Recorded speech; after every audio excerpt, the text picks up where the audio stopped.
जो टोटल हमारी सैलरी है वो 1,30,000 के आसपास रहती है। 1,30,000 के बाद एनपीएस में थोड़ा डिडक्शन आते हैं, टैक्स में थोड़े डिडक्शन आते हैं। बट ये चीज मेरे को बिल्कुल आज के टाइम पे ठीक नहीं लगती इस एग्जाम को देख के, कि अगर आपको अपनी मनपसंद ब्रांच नहीं मिली तो उसके लिए आप ड्रॉप करे जा रहे हैं, करे जा रहे हैं, करे जा रहे हैं। बट ये आंसर जो है वो सबके लिए अलग अलग हो सकता है। I want to clear that ये जो जॉब है यूपीएससी की, नाइट ड्यूटीज लगती हैं आपकी एकदम वीआईपी जगह। फॉर एग्जांपल एमपीज के लिए लगती हैं, सर्विंग एमपीज जो होते हैं, सुप्रीम कोर्ट होता है उनमें जजेस के लिए लगती हैं। मेरा एक कलीग है डॉक्टर शुभम शर्मा, उनकी ex prime minister Manmohan Singh ji के घर पे लगती है। Hello everyone, I welcome you all to our channel Doctor Simplified. My name is Kashyap Rastan. I am a doctor by profession, currently working in CGHS. And I welcome our first guest, Dr. Arpit Sharma, जो UPSC CMS मेरे ही batch 2023 से select हुए और अभी CGHS new Delhi में posted है. So I welcome you doctor Arpit Sharma to our channel.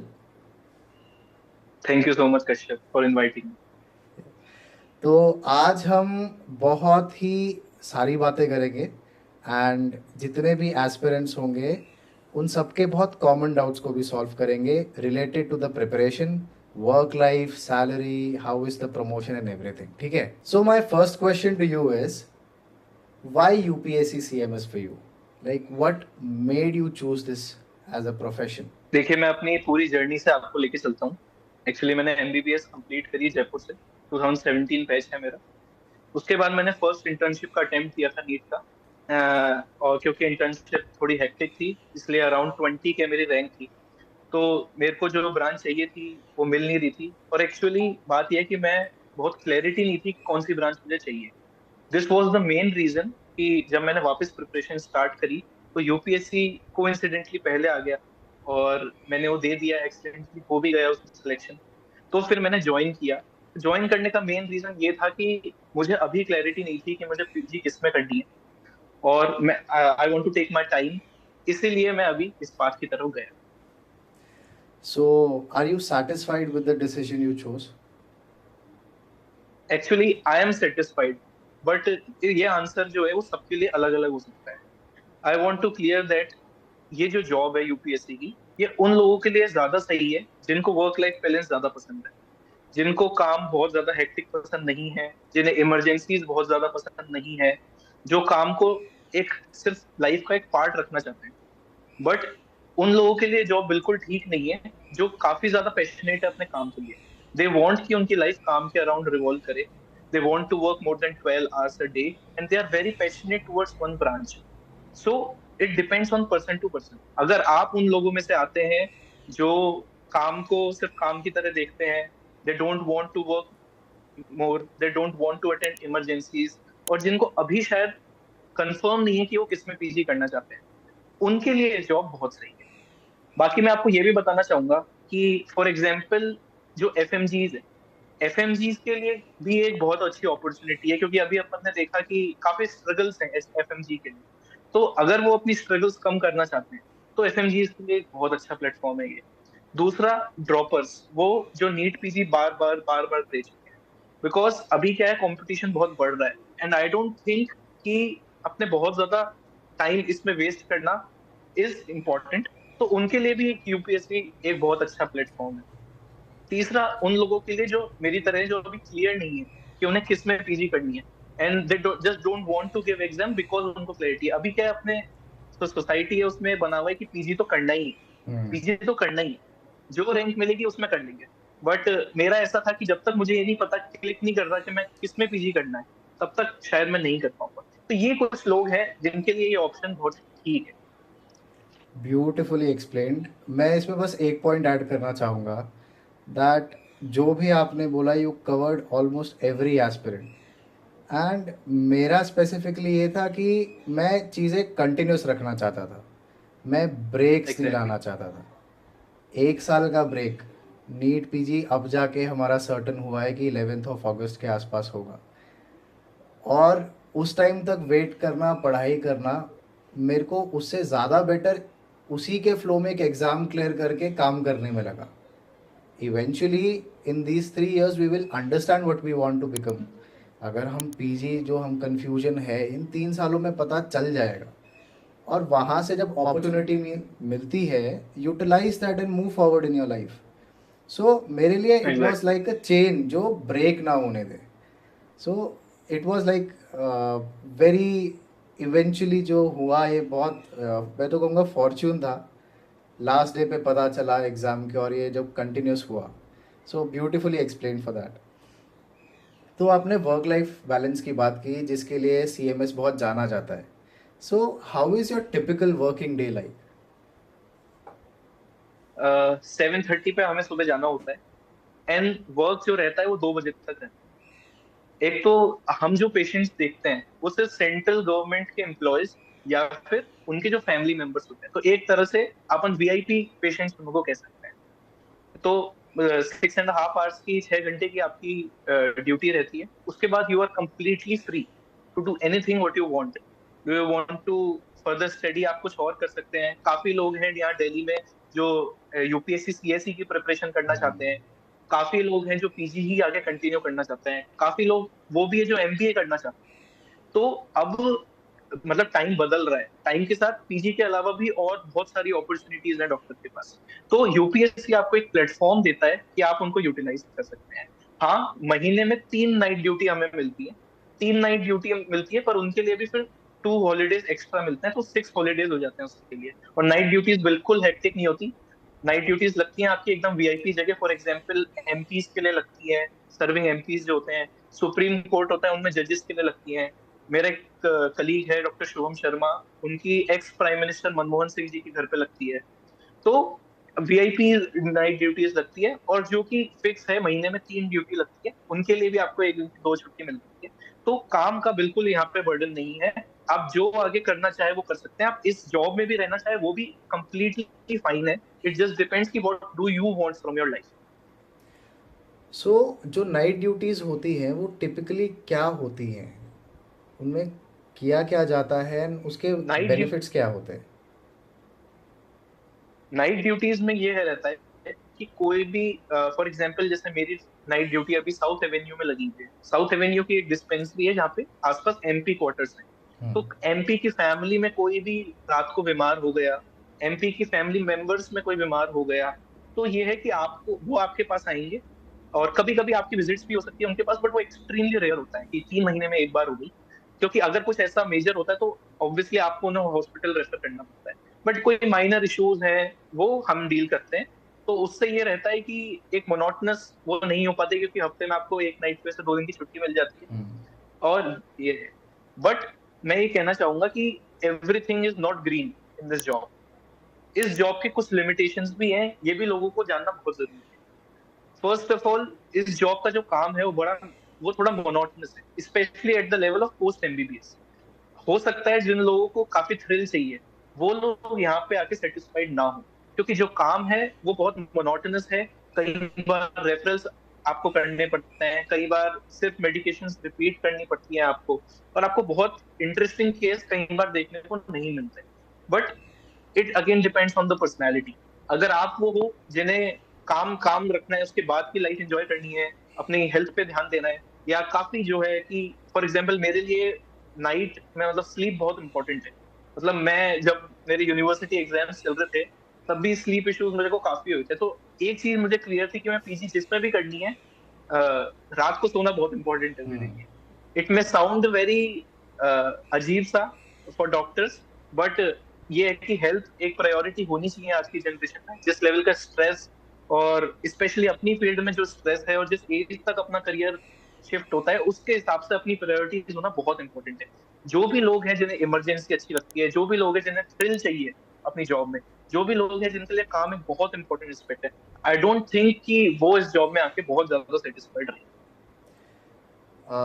इसमें जैसे आपने कहा that working in the wellness centres, उसमें बिल्कुल सही कहा कि आपके पास कोई ऐसा पेशेंट नहीं आएगा जिसको इंट्यूबेशन चाहिए. आप एग्जैक्टली। हाँ, आप जो थ्रिल एक्सपीरियंस, जो एड्रेनलिन रश होता है वो कम होता है. But as such I would say कि अदर चीज़ों से जो आपको सेटिस्फैक्शन मिलती है, जैसे I am an incharge in my wellness centre. मेरे को आज अराउंड 1 से 1.5 मंथ हो चुका है. My work is not thrilling but satisfying. अब आप इसको एग्जैक्टली। चाहे क्लरिकल वर्क कहो या कुछ भी कहो, मेरा काम होता है लोगों के ग्रीवियंसेस को डील करना. हमारे यहाँ पे C G H S is known for one of the biggest benefits that is the health cards, right. C G H S के हेल्थ कार्ड्स जो होते हैं, कई लोगों के अटक जाते हैं जो महीनों से अटके हैं, to get them done within 30 minutes and people feel very happy. और कई बार मेरा टिपिकल डे जो होता है बीइंग एन इंचार्ज, वो सबसे पहले होता है कुछ कैंसर पेशेंट्स की लाइफ सेविंग ड्रग्स बनाना, उनको अपने हेडक्वार्टर से मंगवाना. कई जो लोकल फार्मासिस्ट होते हैं वहाँ से जो परचेज होती है मेडिसिन, रूटीन में उनको रेगुलरली लाना. और every 15 days I have a meeting with the pension association, जो कई जो पोजीशंस होल्ड करते हैं रिटायर्ड डीजीपीज या फिर सेक्रेटरीज, उनके साथ बैठ के एग्जैक्टली। लोगों को क्या क्या दिक्कतें आ रही हैं वो करना, और एवरी 15 days उसी का रिवीजन होते रहना. सो काइंड ऑफ यहाँ पे you have to be on your toes as well. अगले 15 दिन में पूछते हैं रिजॉल्व क्यों नहीं हुआ. और ये बहुत 40-50 लोगों की मीटिंग्स चलती रहती है. So yes, there are definitely perks but there are definitely cons जो हर चीज़ में होते हैं. हर थैंक यू चीज फॉर में। That answer. एक हॉट क्वेश्चन पे आते हैं. What is your salary and what's your salary before and after deductions? Actually salary का ऐसा रहता है कि अभी 7th पे कमीशन है, और बेसिक 56,000 के अराउंड होती है। जो टोटल हमारी सैलरी है वो 1,30,000 के आसपास रहती है। 1,30,000 के बाद एनपीएस में थोड़े डिडक्शंस आते हैं, टैक्स में थोड़े डिडक्शंस आते हैं, सब कुछ वो करके जो इन हैंड सैलरी है, अभी जो स्टार्टिंग सैलरी है वो है 1,16,000। सो तो आई थिंक स्टार्टिंग लेवल पे, एमबीबीएस लेवल पे, जितना काम हम कर रहे हैं 6 आवर्स के, अगर अपन आर का देखें, पे पर आवर देखें, तो उसमें I think this is the best option available अभी कंट्री में। सिंस जो गवर्नमेंट में कैटेगराइज होती हैं cities into X Y and Z, you are posted in the X city, right? Yes, and I I am am posted currently in, working in हाँ, Delhi. Yeah so and I am posted in Jammu which is Y city. तो मेरी जो total salary है it is around 1,20,000, क्योंकि हमारा H R A उसी हिसाब से कम होता है. And exactly. इन हैंड मुझे मिलती है around 1 lakh rupees after deductions, जिसमें एनपीएस भी कटता है और इनकम टैक्स भी कटता है. बट आई वुड पर्सनली से it is a very great deal for post MBBS students. मैंने इसी दौरान प्रिपरेशन फेज में कॉन्ट्रैक्ट पे काम किया है. वहाँ पे 8-8 10-10 घंटा काम कराते हैं 45,000 पे, 50,000 पे, specially in the south when I was in Bangalore. So CMS in that terms gives us a beautiful opportunity to earn as well. So let's move on to the next question. So the next question, which is another very favorite question of the aspirants. What is that why? Why for NEET PG and why for UPSC CMS? देखिए, मैं पहले बताऊंगा कि why for UPSC CMS. Obviously NEET PG सब जानते हैं कि NEET PG एक बहुत प्रेस्टिजियस एग्जाम है। आप उसे क्रैक करेंगे तो you will be in PG. PG आपके एक बहुत बेटर अपॉर्चुनिटीज लाता है, आप अपने स्पेशलाइजेशन में बहुत अच्छा कर पाते हैं। और आपने पैशन, अगर आप पैशनेट है उस ब्रांच को लेके, तो यू नो अर्निंग पोटेंशियल की कोई लिमिट नहीं है अपनी फील्ड में। बट प्रॉब्लम ये है टाइम के साथ, मुझे ऐसा पर्सनली लग सकता है, हो सकता है ये गलत हो, बट जो सप्लाई आ रही है वो पहले के मुकाबले थोड़ी ज्यादा आ रही है एमबीबीएस में। तो सेचुरेशन थोड़ा लग रहा है लेवल पे। Obviously if you are good in field तो आपके लिए सेचुरेशन कुछ मैटर नहीं करता। But I am generally talking about normal people, ठीक है, जिनकी पहले से या तो कोई प्रैक्टिस नहीं है, या first generation doctors. I am first generation doctor in my family, कोई मेरी फैमिली में डॉक्टर नहीं है। तो उनके लिए एक ऐसा रहता है कि एक जो 10 to 15 ईयर्स की जो जर्नी है पढ़ाई की, एमबीबीएस से लेके टिल एमडी डीएम फेलोशिप्स, वो बहुत बड़ी होती है और बहुत चैलेंजिंग होती है। तो अगर उस टाइम में आदमी को एक स्टेबिलिटी मिल पाए कि एटलीस्ट मेरे पास एक स्टेबल जॉब है, मैं जॉब करूंगा 3 साल, उसके बाद मैं यहाँ से लीव लेके, जो कि मिल जाती है 3 साल बाद, मैं पीजी कर लूंगा, पीजी के बाद मैं वापस जॉब ज्वाइन कर लूंगा, और उसके बाद मैं देखूंगा कि मुझे प्राइवेट प्रैक्टिस करनी है, मुझे गवर्नमेंट में कंटिन्यू रखना है। तो ये एक जो मेंटल बर्डन जो स्पेशली इस जनरेशन के डॉक्टर्स में है कि 15 इयर्स तक वो सेम अनसर्टेनिटी के साथ काम करने, it's very tough. It's very tough. अपन डॉक्टर्स ही समझ सकते हैं, आई डोंट थिंक और कोई समझ सकता है। मतलब जिन जो नॉन मेडिकोज फैमिली से आते हैं उनकी फैमिली में तो ये लगता है कि डॉक्टर एमबीबीएस कर ली सब हो गया। बट अपन डॉक्टर्स जानते हैं कि क्या किस लेवल का स्ट्रगल एग्जाम है कितना है। NEET PG. यस। पीजी में कितनी स्ट्रगल है, जो 3 साल की पीजी है वो कितनी मेंटली और फिजिकली एग्जॉस्टिंग है। और एफएमजी की तो अपन बात ही नहीं करते, उनकी स्ट्रगल्स की तो वो तो एक अलग ही टॉपिक है। उसके बाद कंपटीशन, उसके बाद कंपटीशन इन डीएम, और वो भी आपको अपनी पसंद की करना, तो उसमें भी जो मल्टीपल ड्रॉप्स आते हैं एसआरशिप के लिए करना। तो आई थिंक पोस्ट पीजी के लिए भी एक बहुत अच्छी अपॉर्चुनिटी है इस एग्जाम को देना, और इस एग्जाम को देखना कि दे वांट कि अगर किसी को भी स्टेबिलिटी चाहिए तो आज के टाइम पे एक अच्छा ऑप्शन है। सीएमएस बेटर क्यों है? सीएमएस बेटर ये कि आपको स्टेबिलिटी देता है, वर्क लाइफ बैलेंस देता है, स्ट्रेस फ्री वर्क देता है, कोई इमरजेंसीज नहीं है इसमें। इस काम जो आप काम करोगे यूपीएस में कोई आपको एक्सपीरियंस मिलेगा। ऐसा नहीं है अपने साल वेस्ट कर दो, 3 साल you you get experience. Posting सिर्फ आपकी टीयर 1 टीयर 2 सिटीज में ही लगेगी, ऐसा नहीं है आपकी कहीं भी पोस्टिंग लग जाएगी। तो आप एक गेजेटेड ऑफिसर होते हो, ग्रेड ग्रुप ए ऑफिसर्स होते हो, जितनी आईएएस की सैलरी होती है उतनी आपकी सैलरी होती है। स्टडी लीव मिल जाती है आपको 3 साल के बाद, स्पॉन्सरशिप कोटा मिलता है आपको। एक पर्टिकुलर टाइम करने के बाद स्पॉन्सर सेंटर, क्योंकि आप सेंट्रल गवर्नमेंट के डॉक्टर हो, सेंट्रल गवर्नमेंट खुद आपको प्रमोट करती है कि जाइए आप सेंट्रल इंस्टीट्यूट से पीजी करिए और वापस आके हमें सर्व करिए। तो बहुत सारी चीजें हैं। और नेगेटिव्स भी बताने पड़ेंगे कि मैं नेगेटिव्स बता रहा हूँ तो, कि नीट पीजी किनको करना चाहिए? जिनको मोनोटोनस वर्क बिल्कुल पसंद नहीं है, जिनको कंपटीशन से इतना फर्क नहीं पड़ता, और जिनको ये पता है कि उनको कौन सी ब्रांच के लिए वो बहुत पैशनेट है और वो कौन सी ब्रांच में पीजी करना चाहते हैं। आई थिंक ये मेरा पर्सनल ओपिनियन है, हो सकता है मैं गलत हूँ। अगर किसी को ये नहीं पता कि उसको किस में पीजी करना है, या कोई पैशनेट ही नहीं है किसी ब्रांच को लेके, उसकी रैंक अच्छी नहीं है, तो मेरे हिसाब से ये जॉब ज्वाइन करना बेटर है रेदर देन घर पे वापस वो रिपीट करना, क्योंकि अब ये इतना अनसर्टेन एग्जाम हो चुका है। और गवर्नमेंट की पॉलिसीज आप जानते हैं कितनी अच्छी है। एक दिन पहले ये पेपर बंद हो जाता है, फिर वापस डेट आती है। अभी 11th की आई है, दो दो अब आई थिंक 2 टाइमलाइंस कर दी इन्होंने एग्जाम की। तो फिर 2 अलग अलग पेपर बनेंगे, नॉर्मलाइजेशन क्या होगा वी डोंट नो। तो इस पेपर के लिए अपना इंपॉर्टेंट टाइम गंवाना और इतना स्ट्रेस देना, आई डोंट थिंक ये इतना वर्थ इट है।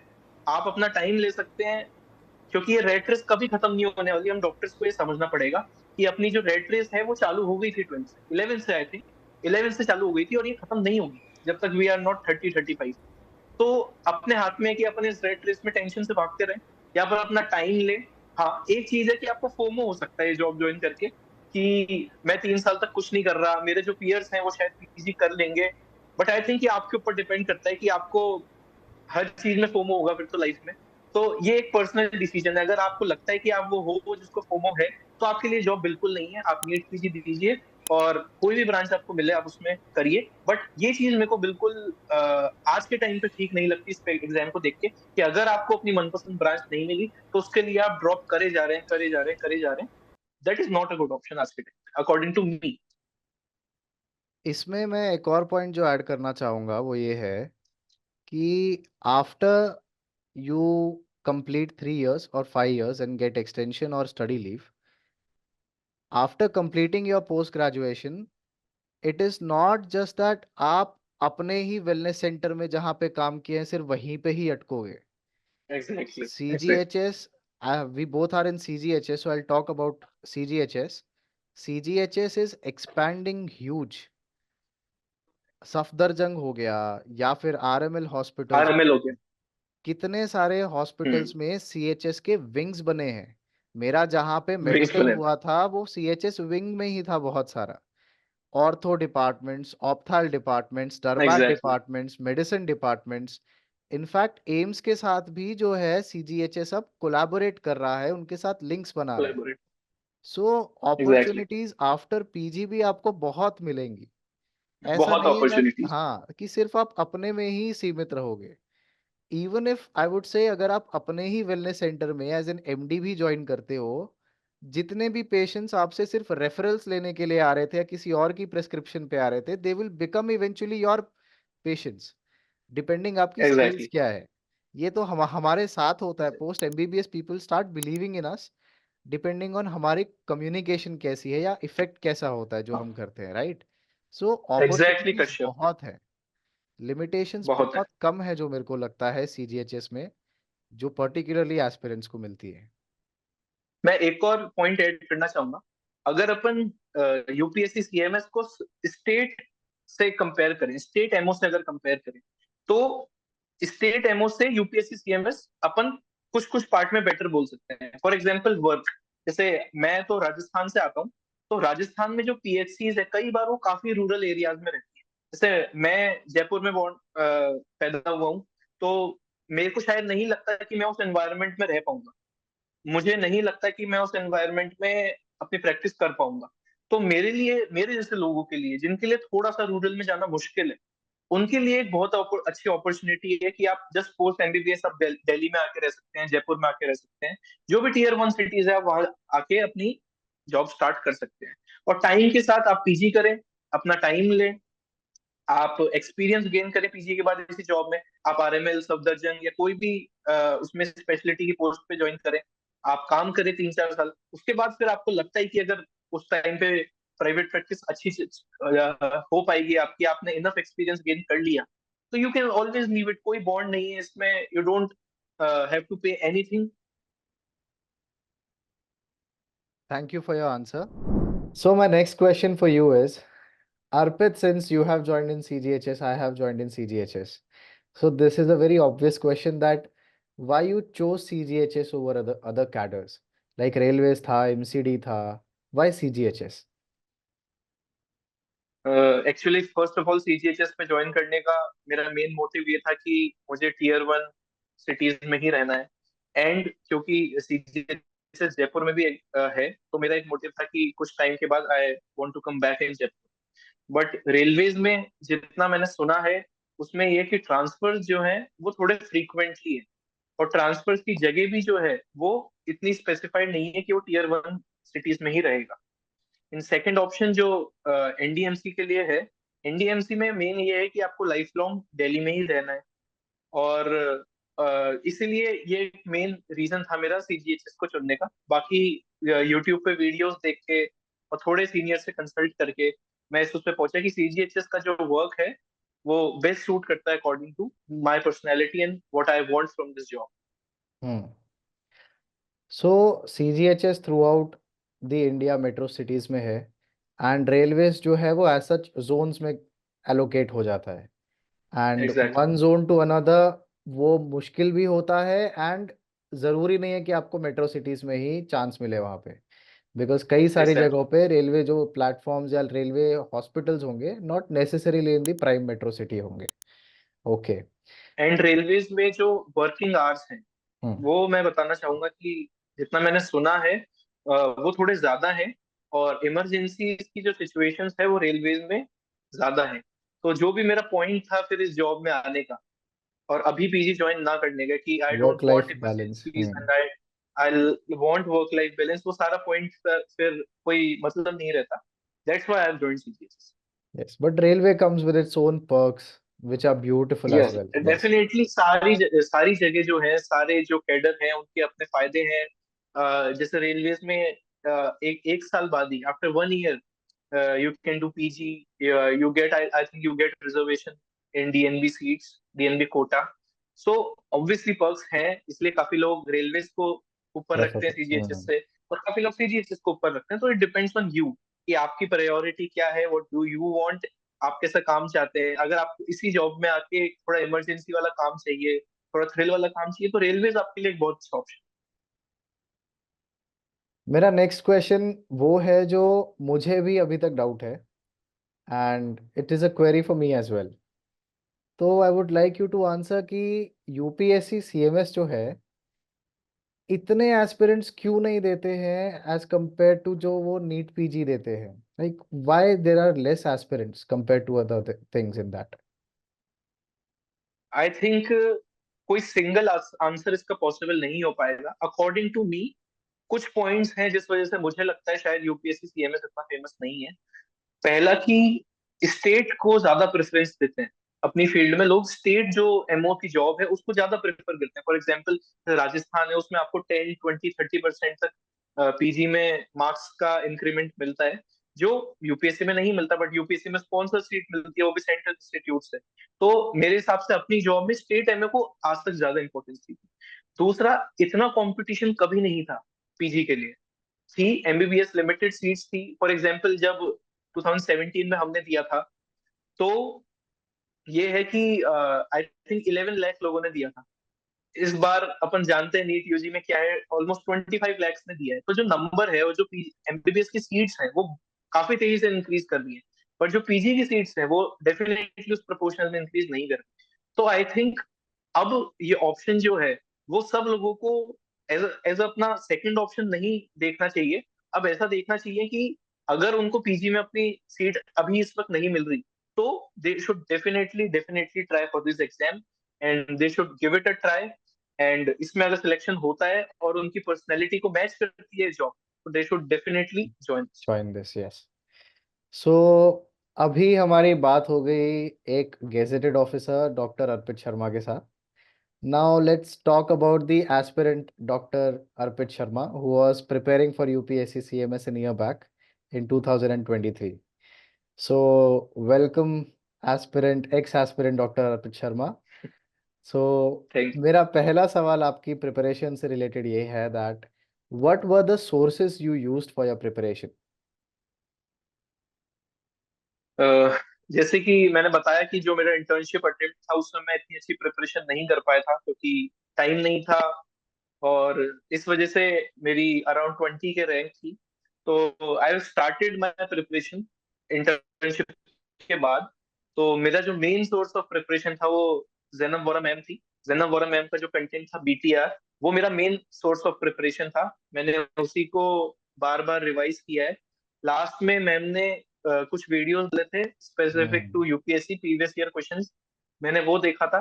मेरा मेन टारगेट कभी से भी एग्जाम नहीं था, और ना ही मैंने प्लान किया था कि मैं इस एग्जाम में जाऊंगा। मैंने बस फॉर्म भरा था, और क्योंकि मेरी नीट की प्रिपरेशन चल रही थी, तो उसी के साथ मैंने पेपर दिया। पर मैंने कभी सोचा नहीं था कि मैं जॉब ज्वाइन करूंगा, but here I am.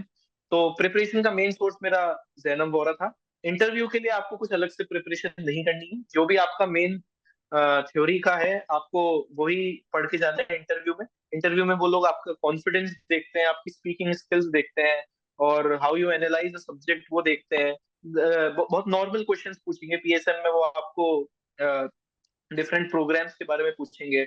Ops gynae में वो जो बेसिक क्वेश्चंस होते हैं, उसके बाद प्री एक्लेम्शिया पूछ लेंगे, हाइपरटेंशन के बारे में इन प्रेगनेंसी के बारे में पूछेंगे, डायबिटीज इन प्रेगनेंसी के बारे में पूछेंगे। तो ये बेसिक जो भी क्वेश्चंस होंगे वो ऑप्स गाइनी में वो रहेंगे। मेडिसिन में वो डेंगू का ट्रीटमेंट पूछ लेंगे, और बेसिक हीट स्ट्रोक का मैनेजमेंट पूछ लेंगे, हीट स्ट्रोक के बारे में पूछ लेंगे। जो भी बेसिक बेसिक क्वेश्चंस है, वो लोग करेंगे। मेजरली जो इंटरव्यू है, वो सिर्फ 100 मार्क्स का है, तो वहां पे वो लोग सिर्फ आपकी पर्सनैलिटी को टेस्ट करना चाहते So I would like all the audience to know that अर्पित शर्मा जिनकी नीट पीजी में जो उन्होंने दिया था 2023 में रैंक अराउंड 20K थी and he secured a mind blowing rank of 117 UPSC CMS from there and for very very congratulations for that. हैं। Thank you. We will talk a lot about interview and आने वाली videos में हम लोग interview के बारे में बहुत सारी बात करेंगे। I want to ask you specifically, क्या आपकी थ्योरी से रिलेटेड कोई स्पेसिफिक स्ट्रैटेजी थी सीएमएस में? थियरी से रिलेटेड स्पेसिफिक स्ट्रेटेजी थी कि मैक्सिमम क्वेश्चंस अटेम्प्ट करने, है ना। ये जो एग्जाम है, मैं काफी इसको सीरियसली नहीं लेके गया था कि मुझे सीरियसली इस एग्जाम को क्रैक करना है, क्योंकि मेरा मेन टारगेट नीट पीजी था। हालांकि नीट पीजी में बहुत टाइम बचा था। तो मैं वो था, क्योंकि ऑब्वियसली इसमें सीट्स बहुत कम है, और competition is again NEET PG से बहुत कम कंपटीशन इस एग्जाम में नहीं है, क्योंकि सीट्स बहुत ज्यादा प्रोपोर्शनली यस। कम है। तो you have to have attempt all the questions. First of all, मेरा फर्स्ट तो यही रहेगा कि आप मैक्सिमम क्वेश्चंस अटेम्प्ट करें, एलिमिनेशन टेक्निक का यूज करें। सारे क्वेश्चंस नहीं आएंगे आपको, आपको एलिमिनेट करके आंसर करना पड़ेगा। थर्ड फोर्थ ईयर के जो सब्जेक्ट्स हैं, उनको उनको आपको थॉरली पढ़ना पड़ेगा। फॉर एग्जाम्पल, अगर सिर्फ आपने बीटीआर किया है, तो आप कोई भी सोर्स से आरआर कर सकते हैं, रैपिड रिवीजन उसका कर सकते हैं। आप नीट और एम्स के प्रीवियस ईयर क्वेश्चंस कर सकते हैं। आप यूपीएससी के प्रीवियस ईयर क्वेश्चंस कर सकते हैं, यूट्यूब पे अवेलेबल हैं। काफी बुक्स आती हैं, आई थिंक प्रसाद नाम है, वो बुक आती है, उससे आप कर सकते हैं। तो ये एक, I think it would be more than enough. अगर आपकी नीट पीजी की तैयारी ओके है या थोड़ी सी अबव एवरेज भी है, तो भी you have a good chance इस पेपर को क्रैक करने में, क्योंकि बहुत सारे लोग जो नीट पीजी के लिए ही काफी डेडिकेटेड है। आई आई डोंट थिंक कि वो ये एग्जाम देंगे, और मे बी देंगे तो दे वोंट ज्वाइन इट। तो ये है कि अगर आप मिडिल में आते हैं, अगर आपकी रैंक 5,000 से 20,000, काफी लोग हैं इस ईयर जिसको मैं पर्सनली जानता हूँ, जिनकी 7,000 रैंक थी नीट में, जिनको काफी अच्छी ब्रांचेस मिल रही थी, तो उन्होंने भी यूपीएससी सीएमएस ज्वाइन किया है। तो बहुत चेंज आ रहा है अपनी, स्पेशली 2017 बैच से जो भी अपने को ट्रेंड चलते हुए मिल रहा है। और मैं कॉन्फिडेंस के साथ ये चीज कह सकता हूँ कि कुछ टाइम में जैसे जैसे और कंपटीशन बढ़ेगा, आपको ये देखने को मिलेगा कि यूपीएससी सीएमएस बहुत, इसका इसका भी कंपटीशन बहुत बहुत ज्यादा बढ़ रहा है। बढ़ेगा। तो ये बहुत अच्छा टाइम है अगर आप इस रैंक के बीच में आ रहे हैं, और आपको अपनी मनपसंद ब्रांच नहीं मिल रही है, और आपको एक वर्क लाइफ बैलेंस चाहिए, तो this is the right time. You have approximately 7 days, I think the paper is on 14। तो आपके पास परफेक्ट टाइम है इस एग्जाम को देने का। जो भी नीट पीजी की प्रिपरेशन कर रहा है, अपनी प्रिपरेशन कंटिन्यू रखें, बट उससे पहले जो मेजर 5 सब्जेक्ट्स हैं, medicine, surgery, paediatrics, PSM and obs gyne, उसको आप थॉरोली करें, प्रीवियस ईयर क्वेश्चंस थोड़ा करें, and just give your best shot in this exam. You never know आपकी किस्मत आपको कहाँ ले जाती है, आपको आपको क्या करना है। तो ये है कि आपके ऑप्शंस जो हैं वो हमेशा खुले रहने चाहिए। कि जो स्ट्रेस होगा नीट पीजी के बाद, की 1 साल ड्रॉप भी कर लिया आपने, इतना कंपटीशन है, फिर भी आपको अपनी मनपसंद ब्रांच नहीं मिली, तो आपको अपनी ब्रांच से कॉम्प्रोमाइज ना करना पड़े। आई थिंक वो सबसे गंदी चीज है कि आप अपनी ब्रांच पे कॉम्प्रोमाइज करें। बजाय आप अपनी ब्रांच पे कॉम्प्रोमाइज करें, आप एक स्टेबल जॉब लें, और फिर टाइम के साथ उसके साथ प्रिपेयर करें। तो ये जो चीज है वो एक बहुत अच्छा ऑप्शन है आज के टाइम पे। आई डोंट थिंक कि अगर मैं 3-4 साल पहले एमबीबीएस करके आता तो मैं ये ऑप्शन लेता, क्योंकि आई डोंट थिंक इतना तब कंपटीशन था और इतनी अनसर्टेनिटी थी। बट जैसे जैसे टाइम बढ़ रहा है, आई थिंक जो सप्लाई है वो बहुत ज्यादा आ रही है डॉक्टर्स की, और पीजी की सीट्स उसमें नहीं बढ़ पा रही। तो बजाय ये कि आप 1 साल के ऊपर ये रखें कि मुझे मेरी ब्रांच मिलनी ही चाहिए, नहीं मिली तो मैं कॉम्प्रोमाइज कर लूंगा, क्योंकि आपको पता है कि पीजी में अगर आपकी ब्रांच नहीं है या आपका स्पेसिफिक कॉलेज नहीं है, तो किस लेवल की टॉक्सिसिटी देखने को मिल सकती है डॉक्टर्स को। तो अगर आप अपनी मेंटल हेल्थ को इतना नहीं चैलेंज करना चाहते, अगर आप थोड़ी चिल एनवायरनमेंट में काम करना चाहते हैं, तो ये आपके लिए एक अच्छा ऑप्शन है। और अगर आप उन लोगों में से नहीं है जिनको ये फोमो होगा कि बाकी सब लोग मेरे साथ के पीजी कर लेंगे और मैं शायद थोड़ा पीछे हो जाऊंगा, तो हम्म। आपके लिए एक परफेक्ट अपॉर्चुनिटी है 7 दिन बाद। और ये जो चैनल है आपने, डॉक्टर कश्यप ने जो खोला है, कि इस वीडियो से मैं बस ये चाहता हूँ कि जो लोग हैं जो भी बहुत कॉन्फिडेंट फील नहीं कर रहे, एंड पर जिन्होंने ये फॉर्म भरा है, मैं बस उनको ये चाहता हूँ कि वो ये क्लिप देखें और अपने आप में बिलीव करें कि और भी ऑप्शंस हैं। वो इसको डेड एंड ना माने, वो नीट पीजी को डेड एंड ना माने, वो उसको लाइफ डेथ सिचुएशन ना बनाए, वो इससे अपनी सारी होप्स ना बांध के चले। ऑब्वियसली आपको अपना 100% देना है तो आपको करना पड़ेगा, but I think there should be plan B. बहुत लोग बोलते हैं कि प्लान बी नहीं होना चाहिए, हमेशा प्लान ए होना चाहिए, तभी वो काम करेगा, बट मेरी थिंकिंग थोड़ी अलग है। मेरे हिसाब से प्लान बी होना चाहिए। प्लान बी होता है तो आप मेंटली सफर नहीं करते, आप उसको लाइफ एंड डेथ सिचुएशन नहीं मानते। मेरे साथ भी ऐसा था, इंटर्नशिप सिचुएशन में मैं भी नीट पीजी को लाइफ एंड डेथ सिचुएशन मानता था, मुझे भी यही लगता था।